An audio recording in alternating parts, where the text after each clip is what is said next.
తెలుగు పేదత అందరికీ వందనాలు. ఈరోజు దేవుడు మనతో మాట్లాడుతున్న ఆయన మాటని చూద్దాం.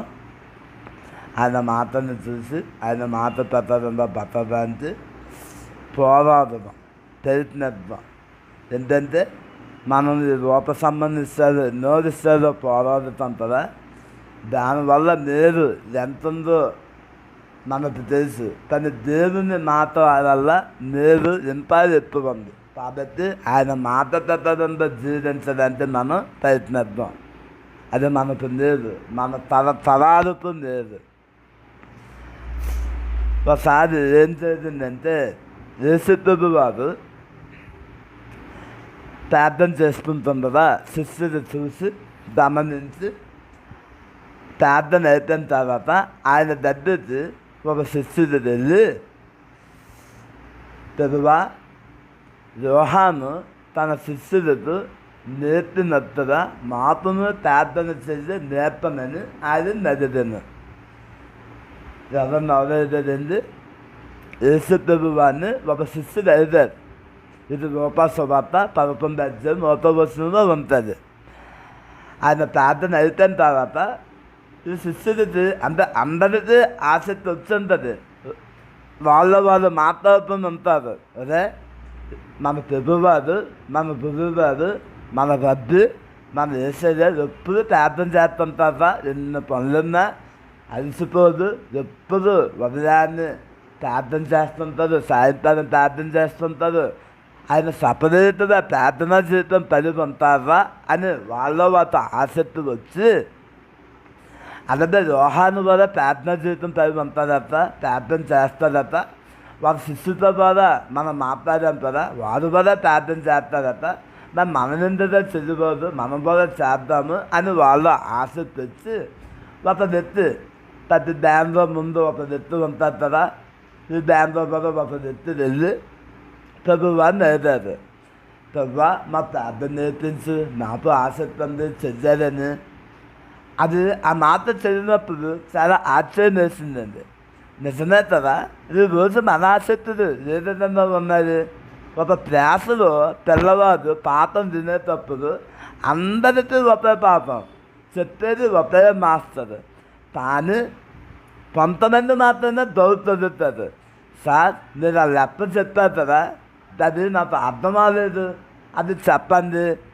లేకపోతే ఒక పాపం చెప్పారు కదా, ఒక మాట చెప్పారు కదా అని కొంతమంది పిల్లలే అడుగుతారు. మిగతా వాళ్ళు అదరు పట్టించుకోరు.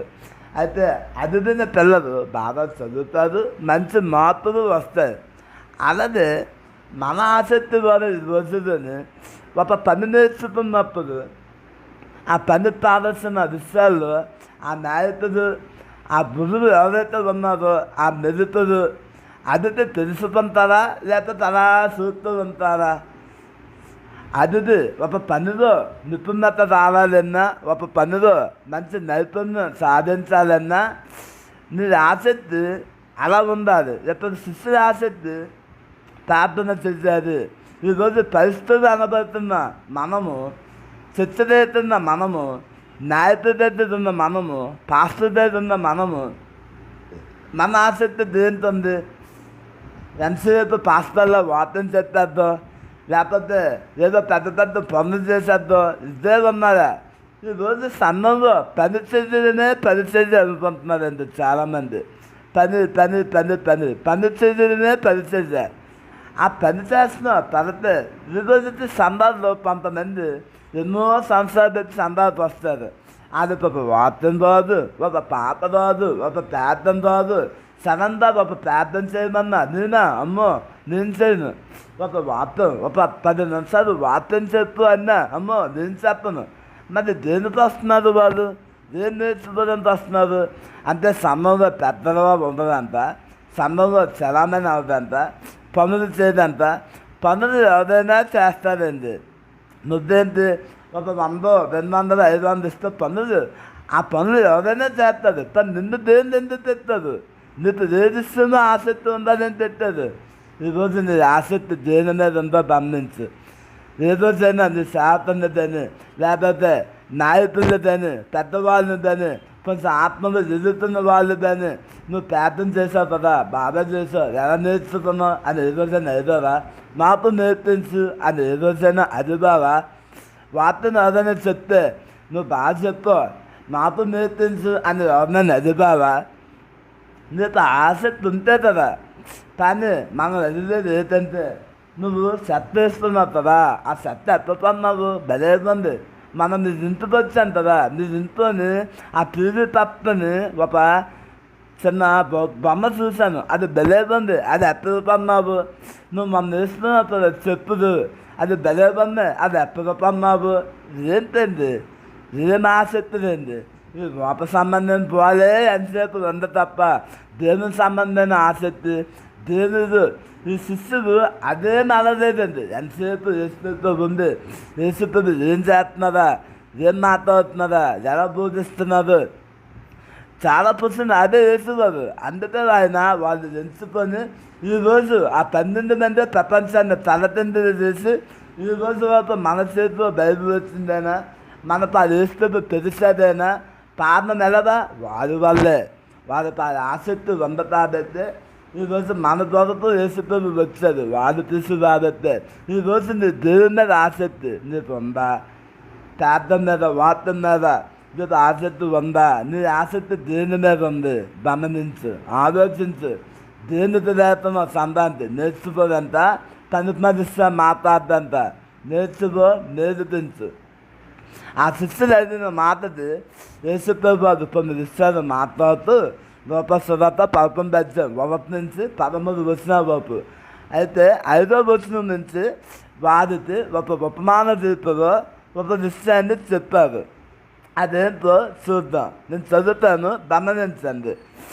మరియు ఆయన వారితో ఇట్టనెను, మీరు ఎవరితైనను ఒక స్నేహితుడు ఉండగా అతడు అర్ధరాత్రి వేళ ఆ స్నేహితుని వద్దకు వెళ్ళి, స్నేహితుడా నాకు 3 రొట్టెలు బదిలిమ్ము, నా స్నేహితుడు ప్రయాణం చెల్లించు మార్గంలో నా వద్దకు వచ్చి ఉన్నారు, అతనికి పెట్టుటకు నా వద్ద ఏమీ లేదని అతనితో చెప్పిన ఎడల అతను లోపలనే ఉంది, నన్ను తొందర పెట్టవద్దు, తలుపు వేసి ఉన్నది, నా చిన్న పిల్లలు నాతో కూడా పడుకొని ఉన్నారు, నేను వేచి ఇవ్వలేనని చెప్పునా? అతడు తన స్నేహితుడైనందున వేచి ఇవ్వక పోయినను అతడు సిగ్గుమారి మాటికి అదుట వలన నైనను లేచి అతనికి కావలసినవన్నీ ఇచ్చును అని నీతో చెప్పుచున్నాను. అతడే నీరును అదుగుది నీకు ఇవ్వబడును, వెతుకుది నీకు దొరుకును, తత్తుది నీకు తివ్వబడును, అదుగు ప్రతివానికి ఇవ్వబడును, వెతుకువానికి దొరుకును, తత్తువానికి తివ్వబడునని నీతో చెప్పుచున్నాను. నీవు తండ్రైన వాడు తన కుమారుడు చేపనెదిగితే చేపకు పెద్దగా పామునిచ్చిన, బుద్ధు నదిగితే తేరునిచ్చిన, కాబట్టి మీరు చెడ్డవారే ఎందుకు నీ పిల్లలకు మంచి నిధి చెందరా? పరలోకమందున నీ తండ్రి తను అడుగు వారికి పరిశుద్ధాత్మ ఎంతో నిశ్చయంగా అనుగ్రహించనను. వారి శిష్యులు అడిగిన మాటకి ఆయన ఉపమాన రీతిగా యేసుప్రభు వారు వారి శిష్యుడికి ఈ మాట చెప్పారు. చూసారా, అడగడం వల్ల వారు ఎన్నో విషయాలు యేసుప్రభు వారు వారికి ఈరోజు మనకి కూడా అనేక విషయాలు దేవుడు బోధించారు. యేసుప్రభు వారు మనం కూడా బైబిల్ సంబంధమైనది, దేవుని సంబంధమైనది, మన ఆత్మీయ స్థితికి అనేక మంది ఆత్మీయ స్థితికి లాభం వస్తుంది. నిజమైన ఆసక్తితో మనం కూడా మన నాయకులు, మన బోధకులు, మన సీనియర్లు కొన్ని విషయాలు అడిగి తెలుసుకోవాలి. ఈ లోక సంబంధమైన వాటిలో ఎంత ఆసక్తి అయితే నీకు ఉంటుందో దేని నిశ్చయపడి అంతే ఆసక్తి ఉండాలి. అయితే యేసుప్రభు వారు చెప్పిన ఈ విషయాల్లో కొన్ని ప్రాముఖ్యమైన విషయాలు మనకి చూద్దాం. ఈ ఉపమానం ద్వారా మనం ఏం నేర్చుకోవాలి, ఎలా మాట్లాడాలి, ఏం నేర్చుకోవాలి. అయితే ఈ ఉపమానంలో చెప్పబడిన మాటలు చాలా నేటి పరిస్థితులు చాలా రోజుల నుంచి తప్పుగా అర్థం చేసుకొని ఒక తప్పుని కాన్సెప్ట్లోకి వెళ్ళిపోయారండి చాలాసార్లు. ఇది ఎంత ప్రమాదకరమైన వచనాలంటే చాలా ఇంపార్టెంట్ అయిన వచనాలు. యేసుప్రభువు చెప్తున్న మాటలు వీటిని తప్పుగా అర్థం చేసుకొని దేవుని శోధించండి, దేవుని అడగండి, నీకు ఇస్తారు అని గొప్ప గొప్ప బోధకులు, గొప్ప గొప్ప స్టేటస్, పెద్ద పెద్ద వాళ్ళు బోధ దేవుని ఇస్తారు, దేవుని అడగండి, తప్పండి, ఇచ్చినందువరకు వదలతండి, ఆ స్నేహితుడిని ఎలాగైతే ఆయన అడిగారు మీరు అలాగే దేవుని అడగండి. మీరు ఏ పనులు చేసినా ఎలాగున్నా ఏ ఉద్దేశంతో అడిగినా దేవుని అడగండి ఇస్తారు, శోధించండి, అడగండి. నేటి బోధకులు అనబడిన వారు చాలామంది వాంత కాన్సెప్ట్ పరిస్థితులు ఈ వచనాలు ఇలాంటి వచనాలు ద్వారా తప్పుల త్వాలకు నడిపిస్తున్నారు బోధ. అయితే ఈ వచనాలు మనకు చెప్తుంది ప్రాముఖ్యంగా దేవుని శోధించాలని కాదు. ఈ వచనాల ఆధారంగా దేవుని శోధించవద్దు, కానీ మన అత్తలను విశ్వాసంతో అడగవచ్చు. అర్థం చేసుకోండి, శోధించడం లేదు, విశ్వాసంతో అడగడం లేదు. నువ్వు శోధిస్తున్నావా, విశ్వాసంతో అడుగుతున్నావా? ఈ రత్నాలు కొన్ని ప్రాథమిక సత్యాలు గమనించాలి. శోధించను, విశ్వాసంతో అడగదు, రెండు ఒకటి కాదు. గమనించాలి, శోధించను. నేను అడిగింది ఇవ్వకపోతే నువ్వు దేవుని కాదు, నువ్వు అడిగింది ఇవ్వకపోతే దేవుని కాదా? అదే నేర్పించింది అని పరిస్థితి. ఏదో ఉన్నారు చాలామంది, నేను అడిగింది ఇవ్వకపోతే నువ్వు దేవుని కాదు అన్నట్టు పంతం పట్టడం, లేదా దేవుని మంచితనాన్ని పరీక్షించడం తప్పు. బైబిల్ అలా చెప్పట్లేదు. దేవుని శోధించొద్దు అని బైబిల్ చెప్తుంది స్పష్టంగా. పంతం పట్టడం, అన్నం చిన్నపిల్లలు, కొంతమంది టీనేజ్ పిల్లలు, వయసు వచ్చిన వారు చూడండి పంతం పడతారు. వాళ్ళ నాన్నని ఏదైనా అడిగితే వాళ్ళు పనకపోయినా వాళ్ళు ఇవ్వకపోయినా నేను అన్నం తిన్ను, నేను ఇంటికి రాను, నేను ఆ పని చేయను, నేను అప్పటికి రాను, ఎప్పటికి రాను అని వాళ్ళు పంతం పడతారు. దేవుని బైబిల్ అదే చేస్తావా? దేవుని శోధించబోదని బైబిల్ చెప్తుంది స్పష్టంగా. యేసుప్రభువే చెప్తారు ఆ మాట. సాతాను వచ్చి ఈ రాళ్ళని నొప్పి చేసుకుంటేనే ఆ పని చేత దూతే నువ్వు నాకు నొప్పు అని చాలా విషయాలు ఆయన శోధిస్తుంటే, చాలా విషయాలు మన పాప పొంది విషయాలే రాయబడి నొప్పి పెట్టి ఆయన శోధిస్తుంటే నీ ప్రభుని శోధింపగలదు పో అని సాతాను చెప్తాడు. ఇప్పుడు చెప్పండి, శోధించినోడు దేవుని పెద్దరా సాతాను పెద్దరా? ఆలోచించండి. శోధించినోడు దేవుని పెద్దదైతే అర్థవుతుందా? దేవుని శోధించినోడు. అలాగే మనుషులు శోధించినోడు ఎవరు? విశ్వాసంతో అడగవచ్చు. విశ్వాసంతో అదిది నువ్వు పాండవంతో విమానంలో ఆ వ్యక్తి తన స్నేహితుడిని శోధించలేదు. తనకున్న నిస్సాయిత స్థితిలో కేవలం ఆ స్నేహితుడిపై ఉన్న నమ్మకంతో పట్టుదలతో అడిగాడు. నా స్నేహితుడు నాకు సహాయం చేస్తాడు, ఇస్తాడు అని ఒక నమ్మకం, ఒక పట్టుదలతో అడిగాడు. పట్టుదల లేదు, శోధించడం లేదు, సమరం లేదు. నీకు పట్టుదల ఉంచుకొని నీ పనులను పొందుతావు. నాకు ఇస్తారు, నా దేంటే నాకు ఇస్తారు, నాకు అది ఉపన్యాసం నాకు ఇస్తారు అనే పట్టుదల వస్తుంది. అంతే తప్ప అవకాశం ఉంటుంది, దేని చేయదు. కొంతమంది ఈ తరహా ఉంటుంది, దేని పబ్బు అవకాశం చేయదు, ఇది మంచిది కాదు, ఇది చాలా తప్పు పద్ధతి. అలాగే ఇది ఉపమానంలో అది ఉద్దేశం ఆ వ్యక్తి అడిగింది తన విలాసాల కోసం కాదు. అర్ధరాత్రి ఆపదతో వచ్చిన అతిథి ఆపద తీర్చదు అనే అత్యవసరమైన అవసరం అండి. గమనించారా? దొత్తి కోసం తన స్నేహితుడు ఆపద కోసం దేవుడిని తన స్నేహితుడిని అడిగాడు. ఈరోజు మన జీవితంలో మన అవసరాలు, ఆరోగ్యం, కుటుంబ శ్రేయస్సు దేని వద్ద అడగడంలో తప్పేం లేదు. ఉదాహరణ దేన్ని అడగమందు, మీరు అందరినీ ఆహారం కోసం మీరు అడగండి. ఇదే వచనాల్లో పైన చెప్తాడు. మన అవసరాలు, మన ఆరోగ్యం కోసం, మన ఏదైనా అవసరం వచ్చినప్పుడు దేవుని అడగడం తప్పులేదు, అతిథి తీసుకోవడం తప్పులేదు, తను శోధించబాదు. కానీ మన ప్రాబ్లం ఏంటంటే మనం ఎక్కువగా చేసేది, పరిస్థితులు చేసేది దేనికోసం అడుగుతున్నారు, ఎందుకు అడుగుతున్నారు? బైబిల్ చెప్తుంది, యాప పత్రిక 4:3 మీరు అదినను నీ బోధనల నిమిత్తమే దురాశతో దురుద్దేశంతో మీరు అడుగుతున్నారు, అందుకే నీకు రావట్లేదు, అందుకే నీకు ఇవ్వట్లేదు, అందుకే మీరు పొందుకోలేకపోతున్నారు అని యాప పత్రిక తీరుగా చెప్తుందండి. ఈరోజు మన అవసరం తీరుతున్నాయా లేదా, మనకు నడుస్తుందా లేదా, మనకు ముందు మన జీవితం వెళ్తుందా లేదా, ఇది మనం చెప్పలేదు.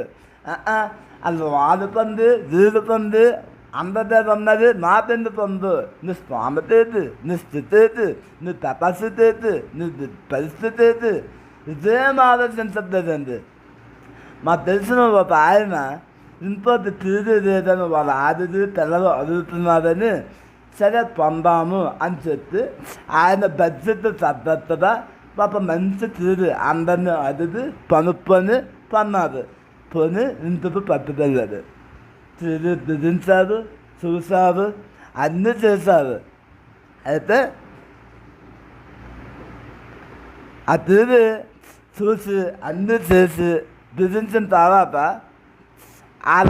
అలా ఆడిది మొత్తం లేపట్లేదు, అలా ఆడిది మొత్తం ఎత్తబెట్టలేదు. ఏమైంది అని అడిగితే అది చెప్తే సమాధానం, తీరు అంటే పెద్ద తీరు పంపను, ఇదే ఎంతలో తీరు తెచ్చావు, చిన్న తీరు తెచ్చావు, ఏం బాగుంది ఇది అని అంతే. అదైతే మన ఇల్లు చిన్నది కదా, మన ఇంటి సైతే తీరు సౌండ్ సిస్టమ్ బాగుంది, చూద్దాం బాగుంది, అన్నీ బాగున్నాయి కదా అని చెప్పి ఆయన అంటే ఆమె లేదు మా చెల్లెలింతో పెద్ద తీరు ఉంది, మా అమ్మాయిలింతో పెద్ద తీరు ఉంది, వారింతో పెద్ద తీరు ఉంది, వీరింతో పెద్ద తీరు ఉందని అందరితో కంపేర్ చేసుకొని ఆమె ఆలోచిస్తుంది. అది చెప్పండి, ఆ బాధ ఎలా ఉంటుందో. అది బాధొచ్చుడు అంటారా, లేకపోతే ఇంతేమంటారు? బాధొచ్చుడే. మనది ఏది అవసరమో, మనతో ఎంత అవసరమో మన బాధొచ్చి దేనింటి నెరవేరుస్తుంది. నీ యజమానే నెరవేర్చదు, నీ ఇంట్లో ఉన్న వాళ్ళే నెరవేర్చదు. దేవుని బాధ అంతే.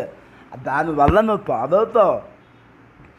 అలాగే పరలోక తండ్రి మనకు ఏది మంచిదో అది ఇస్తాడు. 11:13 చెప్పినట్టు పెద్ద చేపడితే తండ్రి పాము ఇవ్వదు.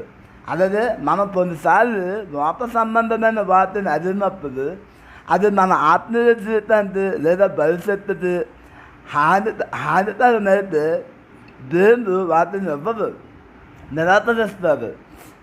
దేవుడు మనకు కేవలం భౌతికమైనదే ఇవ్వదు. మనం అదిందల్లా దేవుడు ఇచ్చలేదు, చేసేలేదు. దానివల్ల నువ్వు నష్టపోతావు, దానివల్ల నీకు ఇబ్బంది, దానివల్ల నీకు లాసు. అంటే దేవుడు ఇవ్వదండి, నిన్ను పాడు చేయడం. నీ పిల్లలతో నువ్వు ఇవ్వవు.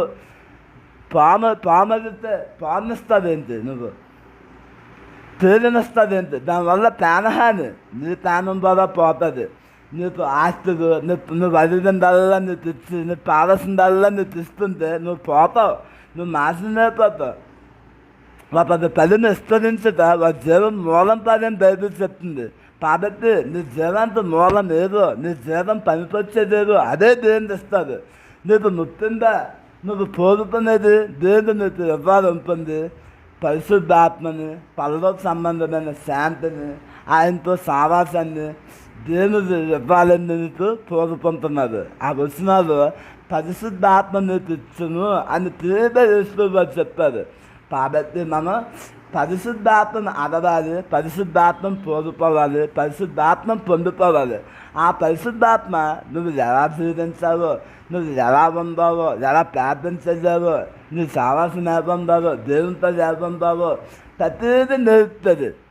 కాబట్టి మన ప్రార్థనలు ఎన్నాళ్ళు చేసే ప్రార్థనల పాపంతా దేవుడు ఏది అవసరమో అది అడగాలి. నీ బోధన నిమిత్తం మీరు అడగబోదు, నీ హెచ్చు నిమిత్తం మీరు అడగబోదు, నువ్వు చూసిందల్లా మీరు అడగబోదు. కనిపించేది అవ్వాలి. నీ జీవానికి, నీ ఆత్మకి, నీ కుటుంబానికి, నీ ప్రతి పరిస్థితికి ఉపయోగపడే పరిశుద్ధాత్మ దేవుని ఆయన నడవండి. ఆయన మీలోకి వచ్చి ప్రతి విషయంలో మీకు జ్ఞానం ఇచ్చి దాని ప్రకారంగా నడిపిస్తారు. అప్పుడు మీరు చెప్తుందా ప్రార్థన ఎలా చేయాలో మనకు తెలియదు, ఆయనే మనకి నేర్పిస్తారు. ప్రతి దాంతో మనం నేర్పిస్తారు. కాబట్టి ఈ రోజు నుంచి మనం అలాంటి ప్రార్థన చదువుకుందాం. దేవుని కోసం ప్రార్థన చేద్దాం. పరిశుద్ధాత్మ కోసం ప్రార్థన చేసి పొందుకొని మన పరిస్థితిని మార్చుకుందాం. ప్రార్థన చేద్దామా? పరలోకపు తండ్రి, ఈరోజు నేను ఎలా ప్రార్థన చేయాలో విన్నాం ప్రభా. ఎంతసేపు మా అవసరాలు, మా పూర్వీకులు పాడుదని పరిశుద్ధాత్మ కోసం ప్రార్థన చేసి ప్రతి పనికొచ్చే విషయం కోసం ప్రార్థించే వ్యక్తులను మమ్మల్ని సహాయం తెచ్చానని బోధించి నిమిత్తం పాపంప మా అవసరం నువ్వు ఎలాగైనా తీరుస్తావు ప్రభా. నాన్న ప్రతి అవసరం తీర్చే దేవుడు నువ్వు నాయన. దాని ప్రకారంగా నేను జీవించడానికి సహాయం తెచ్చానని వేసునామా వెలుసునాం తండ్రి. ఆమేన్.